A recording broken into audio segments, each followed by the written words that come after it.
everybody, good morning and welcome to The United Stand. We've got technical problems this morning, but we are live at last. Half an hour late, 23 minutes late. I hope you're doing well this morning. Got lots to discuss. Transfer news, latest news. It's match day. We're going to be talking about Harry Maguire and Aaron Wan-Bissaka potentially leaving. Calvin Phillips potentially snubbing Manchester United, as well as Ralph Rangnick's latest comments where he has denied setting up a dossier on the players at Manchester United, and also spoken about who should be Manchester United captain. We are live, that's the main thing. Thank you very much for your patience. Apologies for being a little bit late. We thought we were live for 5 minutes and we weren't, basically. Anyway, let's get into the show. I don't know where to start, really. Actually, let's just start with Ten Hag clear out, I suppose. There's a story coming out this morning from The Athletic around Aaron Wan-Bissaka. There's also a story coming out from the Mail yesterday to say that Harry Maguire's future at Manchester United may be in doubt over the summer, and he may have played his last game this season with the knee injury. Let's start with Aaron Wan-Bissaka because I think that's the most pertinent point. We did a video on Tuesday night. Seemed to be quite well received. A lot of people enjoyed it. Can't remember what it was called, but it was basically talking about who's going to get transfer listed this summer beyond the Pogbas, Cavani's, Lingards, Mata and Matiches who are going to go for free. Who will leave on the transfer list, of which Eric Bailly was on there, Martial was on there, Henderson was on there, Tellez was on there, Jones was on there, and Aaron Wan-Bissaka was on there. Now, Aaron Wan-Bissaka is certainly a player that Manchester United would like to move on this summer. Now, The Athletic are saying it's very early days, but Crystal Palace are looking at the opportunity of bringing Aaron Wan-Bissaka back. Now, I think this would be a good move for Manchester United, for Aaron Wan-Bissaka and for Crystal Palace. I don't believe it will be a fee. I think it will be a loan. And unfortunately, that's what tends to happen when you spend a lot of money on a player that turns out to be a flop. You don't get your 50 million back. You don't get to pass go and get £200. You go straight to jail on a monopoly board. And when you sign players badly at Manchester United, as we've seen with Alexis Sanchez, as we're going to see with Paul Pogba, you can lose tens of millions of pounds when you get things wrong. And we're going to lose money on Aaron Wan-Bissaka. But ultimately, I think Manchester United has become a club about money because the owners have made it about money. And unfortunately, we as fans have become very focused on money. Actually, we need to stop. If we lose £50 million on Aaron Wan-Bissaka, is it Richard Arnold's fault? No, Ed Woodward was the CEO. Is it Ten Hag's fault? No, Ole Gunnar Solskjaer was the manager. Is it the fans' fault? No, we just want good football. So move him on. I think as fans, we need to stop thinking about, well, we can't just let him go for nothing. It's not our job. We didn't buy him. We didn't spend that money. Same with Maguire. Same with Rashford. Same with any player that needs to be sold. If they need to be sold, they need to be sold. We can't keep players because we spent a lot of money on them. So, Aaron Wan-Bissaka, look, I've always quite liked Wan-Bissaka. I know his limitations. I hoped that we would develop him. I knew when we bought him from Palace, he was a very, very good defender. I mean, they used to call him the Spider, didn't he? Because he was so good at defending and everything like that, and getting a last tackle in with those legs and everything. And we knew he couldn't go forward, and we hoped we would develop that side of his game. Luke Shaw developed his game at United, whether you like it or not. We've not developed him. I don't think he's particularly happy at United. I don't think United are particularly happy with him and his output. So, parting of the ways. You know what? It ain't bloody an episode of EastEnders. We're not about to kill off a character. It's a footballer not working out and leaving. It happens all the time, all over the Premier League. So, Wan-Bissaka on loan to Crystal Palace or somewhere else. If we can find him a loan move in the Premier League where he can reignite his career away from United, I think it will be a loan deal, and I'd be happy with that, to be honest with you. You can't sell everybody, and sometimes people gain value by loan. I'd say at the moment, Wan-Bissaka, you'd be lucky to get 20 million for him. If he goes on loan and has a good season somewhere, you might get 30 million for him. So, and somebody pays his wages. So it's the long game. The long game is really important. We can't get rid of everybody this summer. If we loan somebody out, they're not part of the squad, they're not there. Look at Pereira, look at Sanchez. They were loaned. Pereira still is loaned. We forget about it. Forget about it. So loan him out. Hopefully he does well, builds his career, and then leaves in a year's time. So that's the main aim, is to get him a loan move. In relation to Maguire, the Mail saying that, you know, he might not play again this season. Well, we heard that about Pogba. I think Maguire will play again this season. I'll come to that in a minute. Is he likely to leave this summer? I think unless Harry Maguire steps forward and says, I really would like a move for me, my family, for my career, everything like that, I don't see a move coming for Harry Maguire. I don't see a loan deal coming for Harry Maguire. I think he will be at Man United next season. The only thing he needs to be careful of is he might need to leave for his career. Football's very selfish, and my thought process on this is if Varane stays fit, and we did buy a Pau Torres, and we did bring a Timber in, or I think we need 2 centre-backs, to be honest with you. Where does Maguire fit into that team? How much game time does he get next year? But I've always felt that Maguire will stay, and I've always felt that he will maybe go the summer after this summer. But I don't think he goes this summer unless he really wants to. And, I'm comfortable with that. Let's see what he can do. Because Ralph Rangnick said yesterday about the captaincy, and it was a little bit of a blow for Maguire, really. He was asked about the captaincy, and Ralph Rangnick said, if I'm absolutely honest, I understand where people are coming from, but in Germany, the captain's decided by the dressing room. The dressing room votes on who the captain should be. Maybe that's something we could look at next year. So that's not a glowing backing of the current captain, is it? Who he inherited from Solskjaer. So, and remember, Maguire got the captaincy way too early. He'd only been at the club 3 or 4 months when Solskjaer gave it to him, and he wasn't even Leicester's captain. He's not even England's captain. So I think he was over-promoted too quick, and I think it's damaged his time at United. I personally think Maguire, whether he'd have been a fan favourite or not, I think his career at Man United would have been a lot better if he'd have been allowed to focus on being a Man United centre-back. He comes to United, 80 million quid. Within 3 months, he's the captain. He's not even settled as a United player, and we're giving him the captaincy. And another naive mistake by Solskjaer, to be honest with you. Do I think Maguire will play again this season? I do. I think he has got a problem with his knee, but also I think it's a problem that benefits everybody. I think it benefits United, Rangnick and Maguire that he doesn't play these next 2 home games, because the home crowd is on the edge, like any United fan at the moment, and if you get selected and you have a bad game, that crowd's booed Paul Pogba. You don't know what's going to happen. I think we'll see Maguire back for the Palace and Brighton game, maybe the Palace game. And we'll just have to see what happens over the summer. But I don't see him being moved on.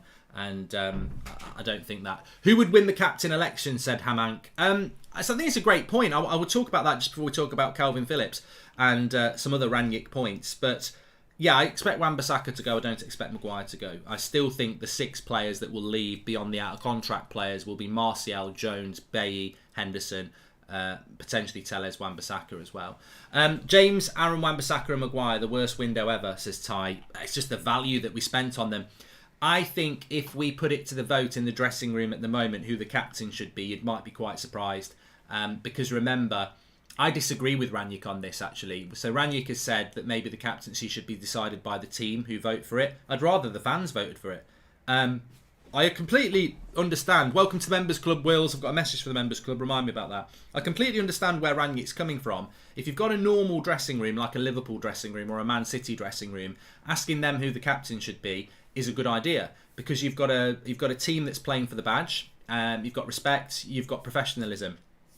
I wouldn't ask this United squad to go and do a Tesco shop. I wouldn't trust them to do that. They'd argue about that. Oh, no. We want pasta tonight. Oh, I really, really, really want one of them yogurts where you put the chocolate into it. No, we're not having yogurts. We're not having any pudding, says Ronaldo. It'd just be a bloody mess. And these players don't deserve to wear the shirts, some of them, but you're going to ask them who the captain should be. And we know there's cliques.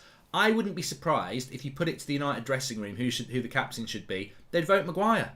Because if you think about it, there's a lot of players in that dressing room that might be in that sort of mindset of before Ronaldo came, before Varane came, and yeah, I don't think we would get a different captain, to be honest with you. Or they might vote McTominay. Look, would I rather have McTominay as captain over Maguire? I think he does better interviews, but I don't think McTominay should be starting for United next season. I think the obvious choice for captain next year is Cristiano Ronaldo if he's here. Just give it to the best player in the team with the most experience. I'd give it Ronaldo or De Gea. I wouldn't give it... My personal opinion is I'd give it Ronaldo or De Gea. Rachel, welcome to the Members Club. Thank you very much for joining. Now, before we talk about Calvin Phillips, and Ralph Rangnick has spoken about this dossier apparently he's given to Erik ten Hag, I just want to read this out. We've got a message through from George. I'm not going to put the second name there, George, for obvious reasons, but...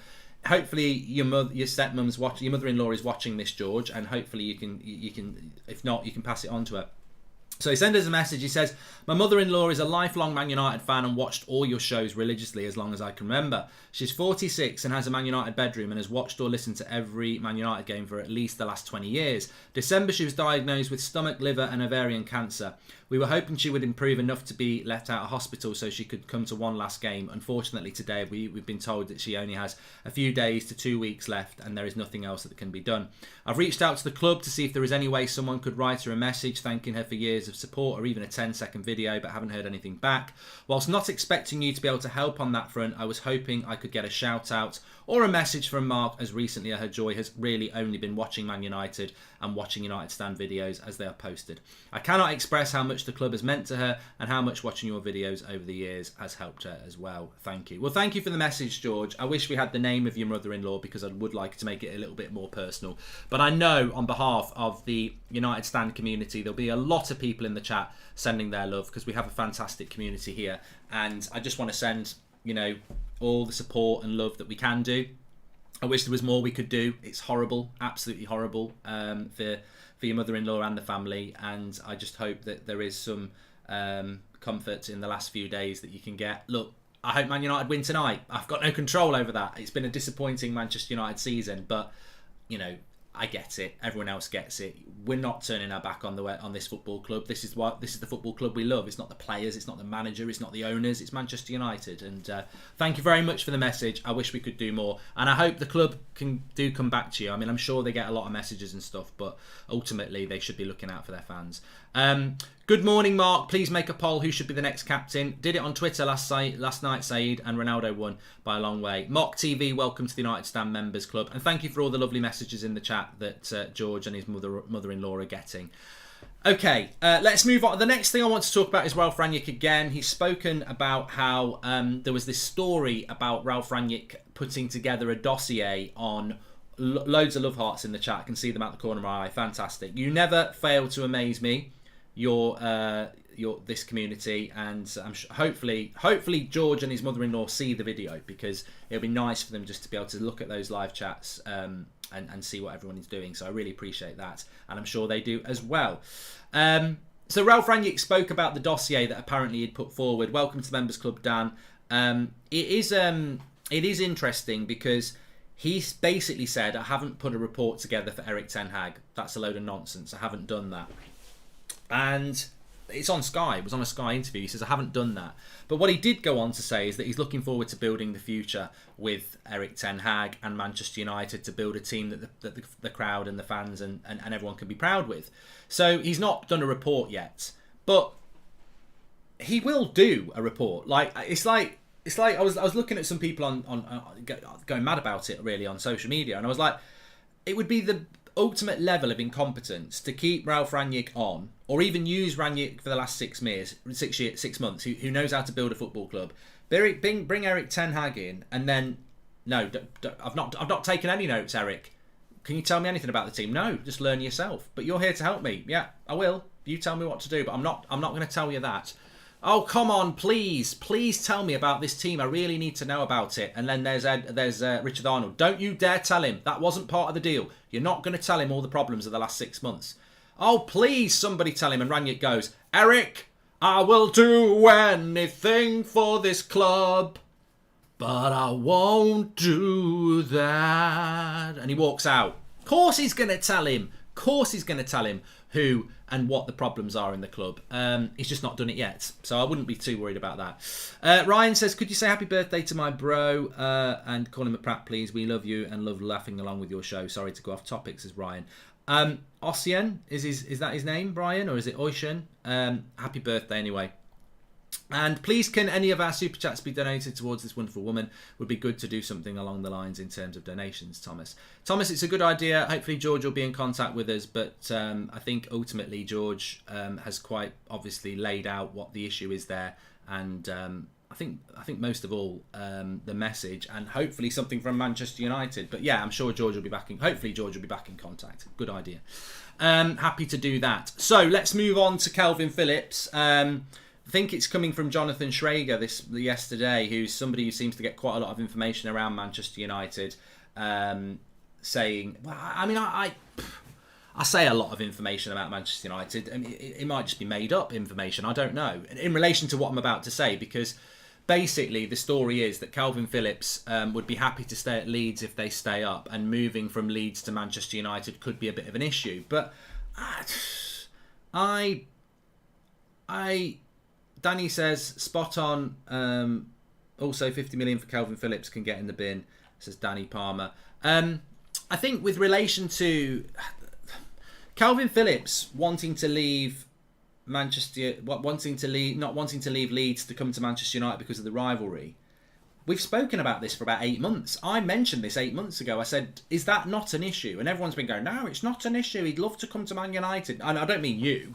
I don't mean you. I mean, like, people in the industry are saying that, no, this deal can be done. He'd like to come to Man United. And now we're starting to hear, no, he wants to stay at Leeds and he wouldn't want to come to Man United. Well, it's a little bit too late for that conversation, I think. And I'll be quite annoyed if that becomes a fact.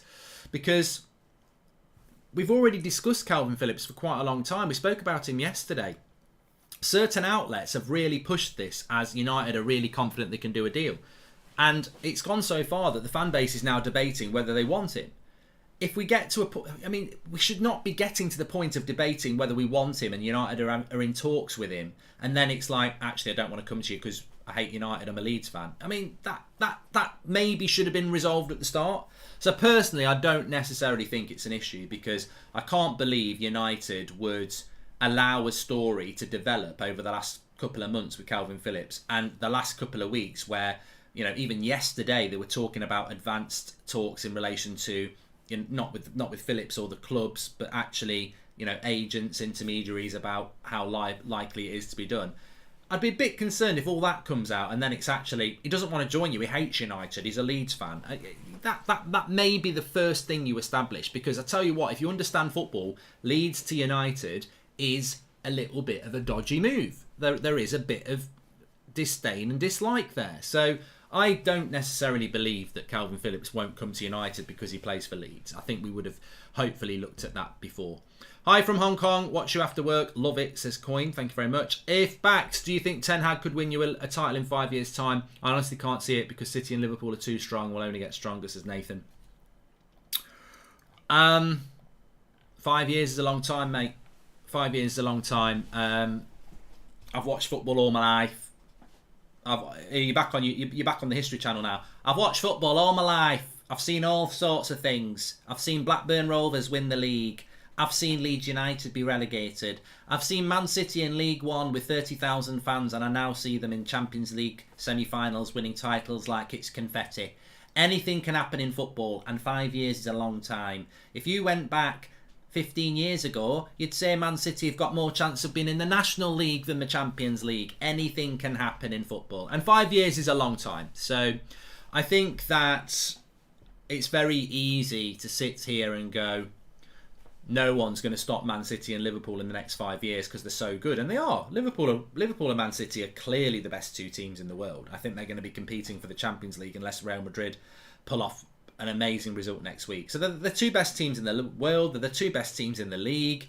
And I don't think that Pep Klopp, Liverpool, Man City dynamic is going to break up any time in the next 2 years. But 5 years, I think 5 years, Newcastle have got a hell of a lot of money. They have. And if Newcastle can do it, we can do it. So I don't think I'm going to sit here and write the next 5 years off, unfortunately. I'm not going to predict we're going to win the title in the next 5 years, because United's problem has always been the ownership.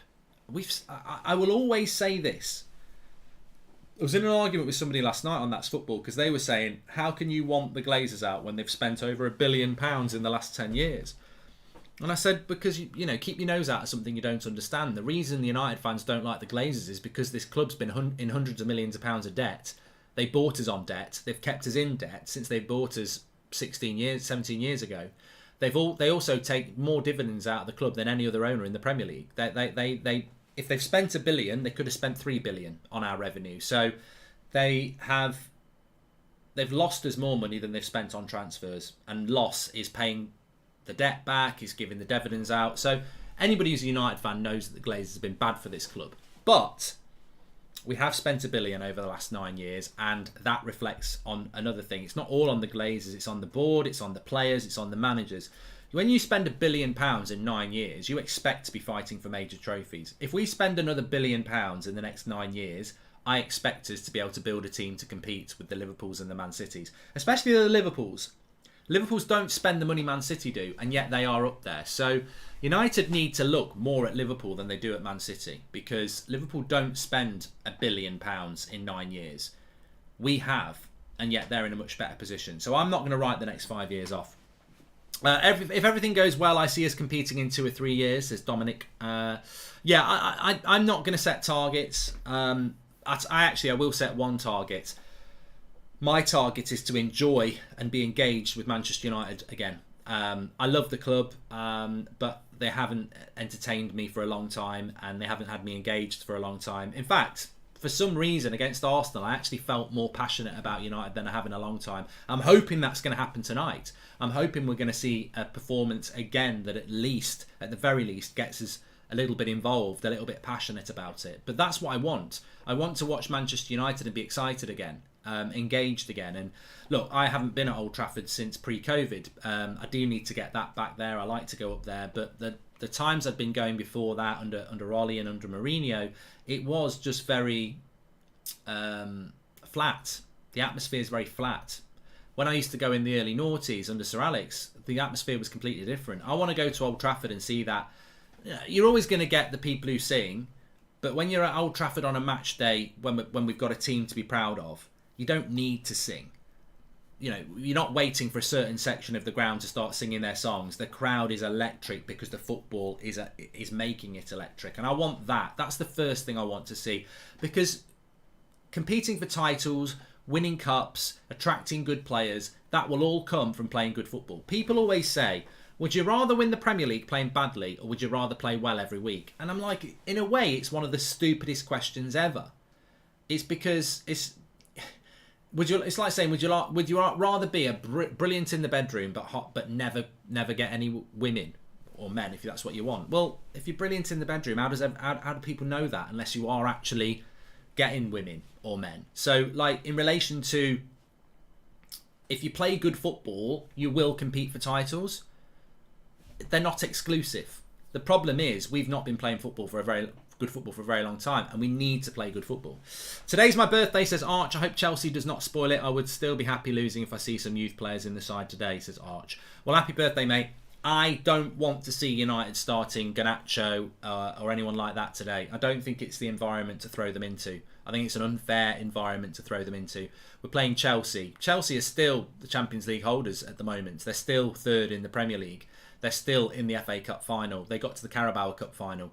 Chelsea are not going to be a pushover tonight at all, and I don't think it's fair to throw a youngster into that sort of environment, if I'm honest with you. But we will see. Paul, I'm sorry. You know why? You're gone. I can't be arsed with that. Rohit, you're gone as well. Thank you. Bye.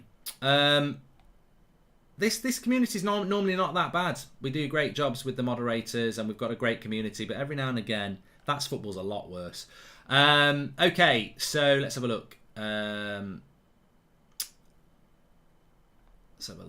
So yes, we've spoken about that.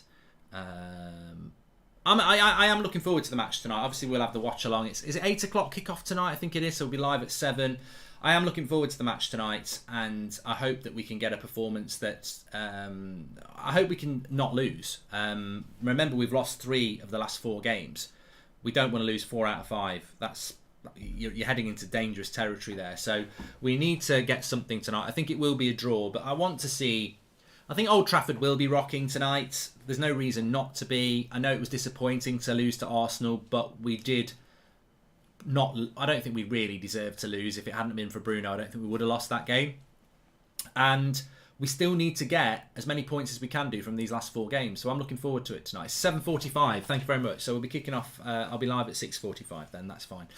Okay, thanks everyone for watching. Just one final thing, actually. The Members Club. If you're in the Members Club, I was meant to put the video up yesterday on Nunez, but it took me a little bit longer. There was something I wanted to add in. I wanted to add Harry Kane in as well. So I've compared Nunez to Ronaldo, we've looked at things like aerial ability, goals per 90, assists per 90, passes per 90, success rate on the forward pass. We've really deep dived on Nunez's game. There are positives, there are negatives. I compared him to Ronaldo, but I've added Harry Kane in as well, so that's why it didn't go up yesterday. So that's going to go up at midday today for the members. So if you are a member, watch out. It's going up at midday. I'll try and make sure I put it exclusively for members this time. It was out for everybody for 10 minutes last week. So we've got that video, deep dive on Nunez, comparing him to Ronaldo and Kane and what he'd bring to the team and what his weaknesses would be, etc. That's going up at midday for the members. If you are a member, watch out. If you're not a member, you can join by clicking the join button.